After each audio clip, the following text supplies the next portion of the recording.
Is that a wig? No, that's Superman. I don't know. I don't know if this is like a hot take, but I feel like the perfect Superman movie in this day and age would be the the narrative of James Gunn with his fantastic character work and comedy and tragedy combined with the visuals of Zack Snyder, the audio visual experience that Zack Snyder can deliver to a film that always looks incredible. And it's ironic as well because it's not like these two don't like each other or haven't worked together. Like the Dawn of the Dead remake was the written by James Gunn, directed by Zack Snyder movie. Just do that again. It's the same case. Do the same thing. Exactly. It's literally one of Zack Snyder's best movies. So it's like, well, yeah, that's actually a really good point. I didn't think about that. um, Superman trailer. That was certainly a trailer of all time. A trailer to end all trailers. Um, it some of it looked cool. Um, I like some of the ideas from a story perspective. I like seeing him crash out and bleeding out. 5 stars for Crypto the Superdog, obviously. Uh, put a sticker dog in the trailer. I'm obviously going to like that.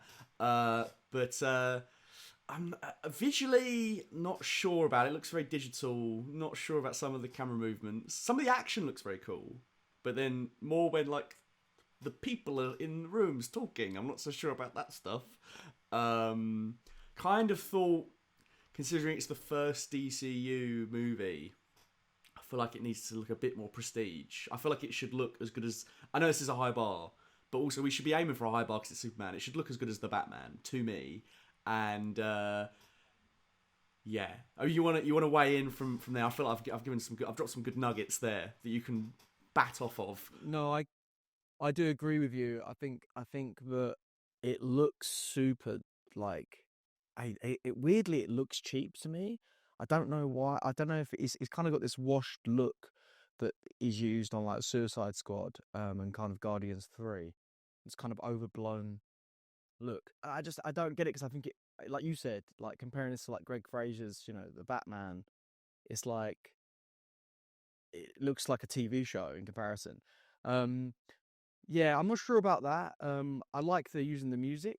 That is cool. Oh, see, that's a point of contention because I think that's strange. It's strange when James Gunn said we're trying to push forward with a new Superman, go into the future, but we're sort of almost doing a kind of like Force Awakens-y kind of nostalgia bait tinge there with putting the original score in. I don't know how I feel about that because obviously it's an all-timer score. Do love it, but I also did love that with Man of Steel they made a new score and Hans Zimmer knocked that out of the park. I love that Man of Steel score. So you know what I mean? Like, could we not have had like another amazing new score? Did we have to do an old score? I'm in two minds about whether that's the right decision or not. I'm not necessarily against it, but it's certainly strange. No, I get that. I get that. Um, yeah, it's weird, isn't it? 'Cause it's hard because it's such a good score. I mean, obviously, they brought back the Batman one for the Flash as well, didn't they? But that's the And same Batman, you know. This is yeah, supposed to be yeah, like, yeah, a new one, yeah. and it that using that score makes it feel more like the original title, Superman Legacy. Whereas I like that they dropped Legacy from the title, and it's kind of like we're just doing Superman. This is a new take on Superman. The only thing I was going to say is that I do think they've done a good job of separating Clark Kent from Superman. Like, I feel like you genuinely wouldn't think that guy was Superman, like just from the whole hair being changed and that. It was just quite funny. That was unexpected. I thought they were going to go for like the gelled back look and then the curl for Superman, but yeah, it's kind of funny. Like he looks ridiculously modern. Like like those sort of like perms that the kids have these days. It's kind of funny. He does. He looks really dorky as well. I feel like they're going to play up that which I like, which I feel like was missing from Henry Cavill's Superman or Clark Kent. Sorry, the more Christopher Reeves kind of like when he's Clark Kent, he's a bit of a goofball. He's a bit of a all over him, sort of fumbling all over himself, which I can kind of get from this trailer. So I kind of like that. I just yeah, I don't. I'm thinking back to Man of Steel and those trailers, and I'm just like, none of this is making me feel the way those did when they first come out. and it looks nowhere near as good to me, which I can't believe I'm saying, And you than the mean Zack when you say Snyder. look, you mean like just purely the visual package? Both. Oh, on a story level, you think it doesn't look as good? Well, from yeah, if I was to go back, let's take away Man of Steel from my mind. Let's go back to where I when it came. The first trailer dropped, Just the or the promo first couple before of you trailers. saw it. Yeah. And you put them both together, and you said, "What one do you prefer?" I'm going with the Man of Steel one right now. Um, I do like that there's a lot of color in this though. But yeah, I don't But then know. it's also washed It's a out at the weird same one. time, isn't it? Yeah. It's weird. It's weird. I personally, I think Zack Snyder's got more visual source, and I think he likes to make films look a bit more classically cinematic, which I personally prefer. And I like that he is willing to shed the past and be like, oh, well, here's a new theme, here's a new look to Superman. It's going to feel very different to Superman Returns from 6 years prior, or the Donner stuff with Christopher Reeve from decades prior. Whereas James Gunn seems to be a bit more beholden to that stuff. However, I don't love Zack Snyder's stories, like specifically like his, well, not his writing, because obviously he works with writers, but like where he takes those stories on a I narrative agree. level. I don't always dig that. Whereas I do really like where James Gunn takes his characters, and I like his storylines, and I think he's like the Suicide Squad. I think it's got one of the better written scripts of the post Endgame superhero lull of the last 5-6 years. So I'm in two minds because I think the story will be good. I think the romance, I think the romance angle will be good. I think Lex Luthor will be a well written villain. I think we're gonna connect with Superman on a deeper level than we have since Christopher Reeve, or excluding the TV versions. I think James Gunn understands Superman more than Snyder does. On a narrative level, I think he could do an amazing Superman comic book. But looking at these visuals, I'm kind of reminded of the Guardians and the Suicide Squad. But weirdly, I don't, this might sound like a weird argument, but I don't mind those films looking more grimy and digital and less prestige, because it's like about the losers of the superhero world. Whereas I feel like my main concern going into this was like James Gunn actually taking on like an A-lister, bro. Like I kind of wanted. I think it should look as good as Matt Reeves and Greg Fraser's work on the Batman. I feel like it should look like this is as prestige and cinematic, and is capable of being shouted home about by someone like Roger Deakins. I feel like that's on Yeah. the Oh, level it should be 100%. at.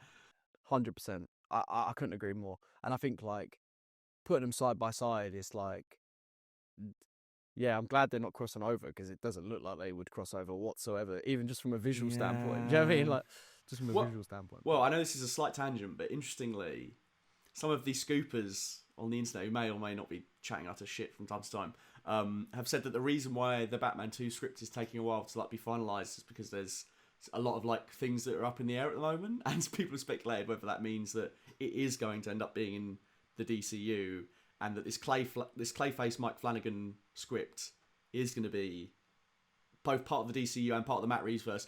I mean, we've spoken about this before. I want the Batman to go a more fantastical route. I don't see why not. I think it's already ridiculous. I hate the whole idea that it's grounded. It's not. I would love to see a proper Clayface, etc., etc. But I agree with you. If this is the Superman that fits with that Batman, this needs to start looking a lot better, a lot less digital. I want to see some. Even if they do what they did on the Batman, where they fake the film grain, they use dirty lenses, they try and ape the style of film, even though it isn't actually shot on film. I would prefer that. But having said that, that's more like the visual texture to it. I think like the actual framing and the blocking of some of that action in that trailer looked really cool. Yeah, no, and we know he can do that. We've seen him do that before. You know, we know he can give us good action and blocking. It's just I think I just feel a little bit. I'm finding it hard to be excited, and I wanted to be excited because this should have knocked me out of the park. Like James, like this should have been this is a big statement from James Gunn. You know, this is the start of his new DCU, and I don't. It should have blown me out of the water, and it it hasn't. Instead, I'm concerned slightly. I think I think the story was kind of never our worry, really, to some degree, because of James Gunn, how many times he has, delivered.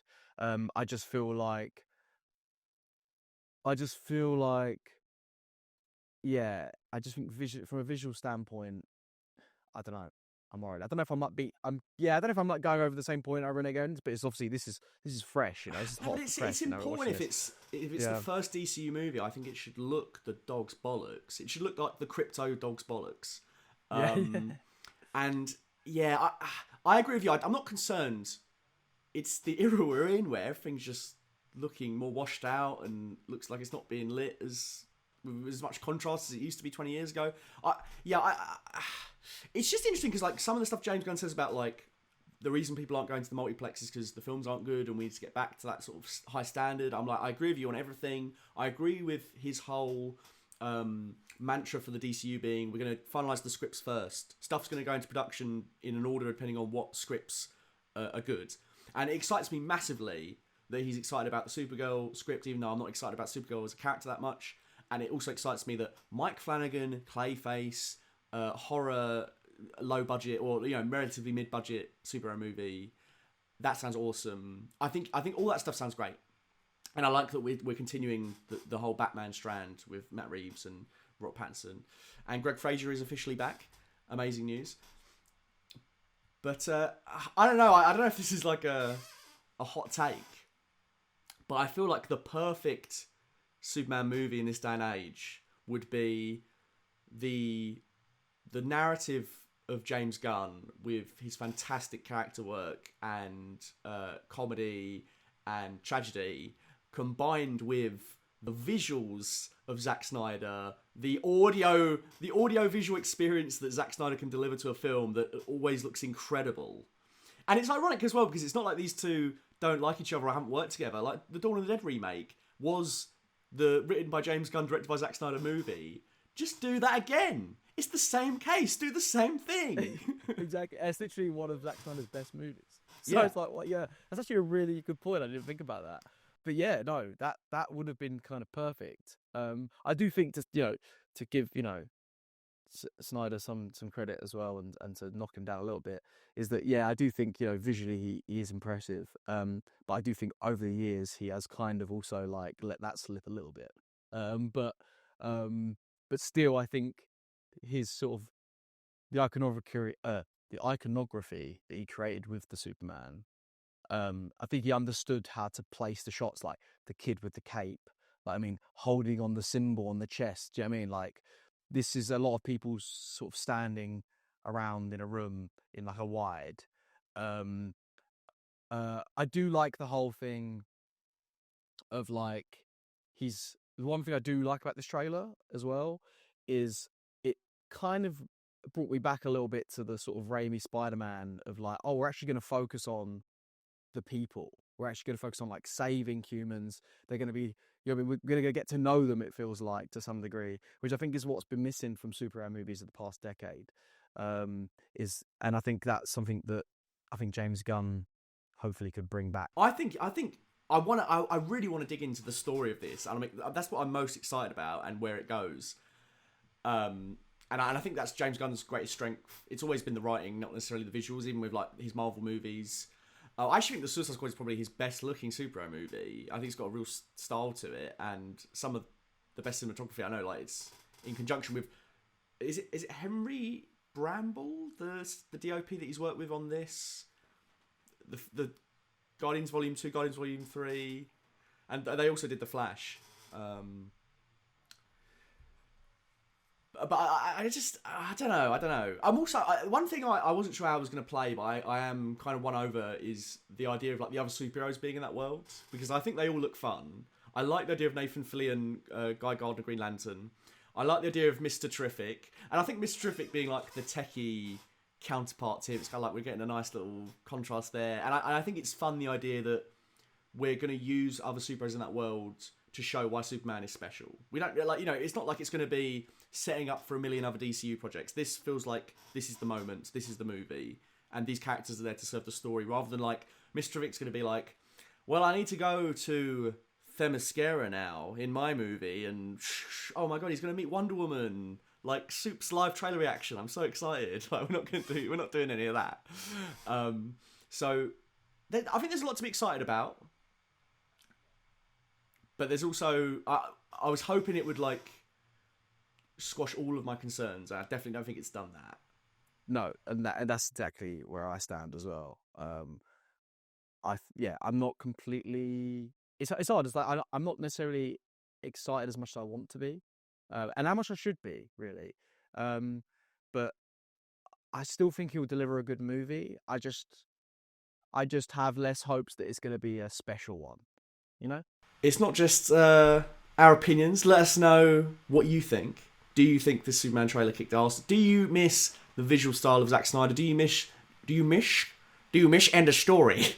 Tony Soprano. Do you miss the idea of having a new score like Man of Steel, or do you think it's good that we went back to the Donna John Williams theme? Do you think the action's going to be good? And who do you think some of those mysterious characters in the trailer are? Let us know in the comments below. And if you like this recording, don't know if you listen to it on YouTube as a fancy cut down or on Patreon as part of the podcast, you can catch more of us chatting absolute bollocks on the Full Fat Podcast every week. And we're going to be covering more Creature Commandos. So there's more DCU to come. Much like Rick Flag Sr. when he had that sex scene last week. Okay, I'm done. Cool, right. I'll use that. That's sweet. Let's just do one more clap for luck, and then I'll stop recording the audition now. I'm going to stop right now.